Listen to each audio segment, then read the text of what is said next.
যা কাজ কর। আসছে মুখে মুখে তর্ক করতে। এই ওয়েটার, এদিকে এসো। এই তো নু। হ্যাঁ ভাই, আমার তো সময় হয়ে গেছে, আমার মালিকের সাথে দেখা করতে হবে। ওই কাস্টমারটা কি চাই তুই একটু দিয়ে আয়।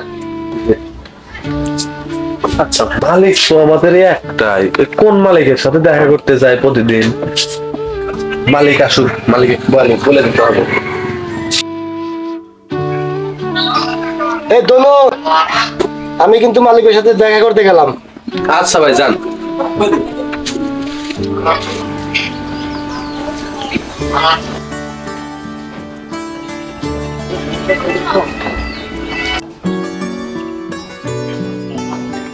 এই অনু, শোনো তো একটু। জি ম্যাম, বলেন। আচ্ছা, এই যে তোমাদের এই বিজয়, এ প্রতিদিন কই যায় বলো তো? আমি প্রত্যেকটা দিন লক্ষ্য করি ও চলে যায় কাউকে কিছু না বলেই। এসব কাজ বাজ বাদ দিয়ে ও যায়টা কোথায়? ম্যাম, ওর বলে একটা মালিক আছে, প্রতিদিনই ওই মালিকের সাথে দেখা করতে যায়। কি? আমরা বাদ দিয়ে তো ওর কোনো মালিক থাকার কথা না। ও তাহলে কার সাথে দেখা করতে চায়?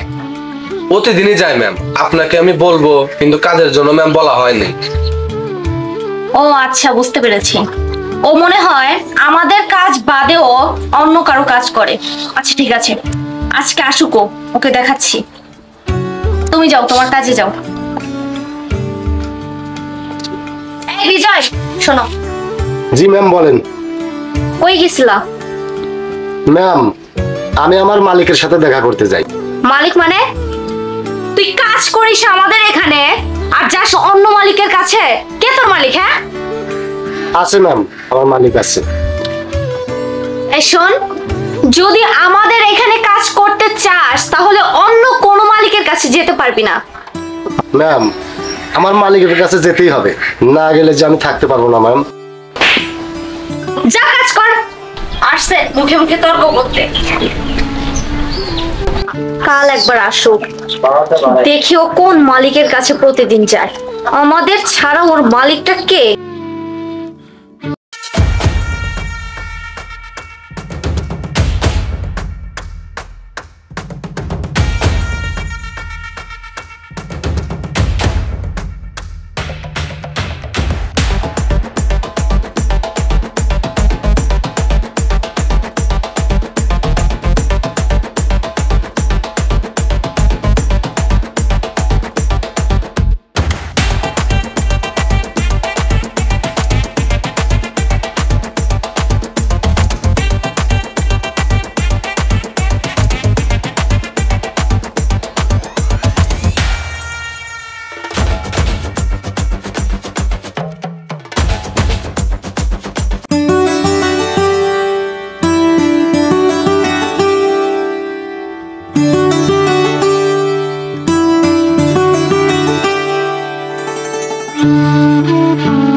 আরে ম্যাম, আপনি?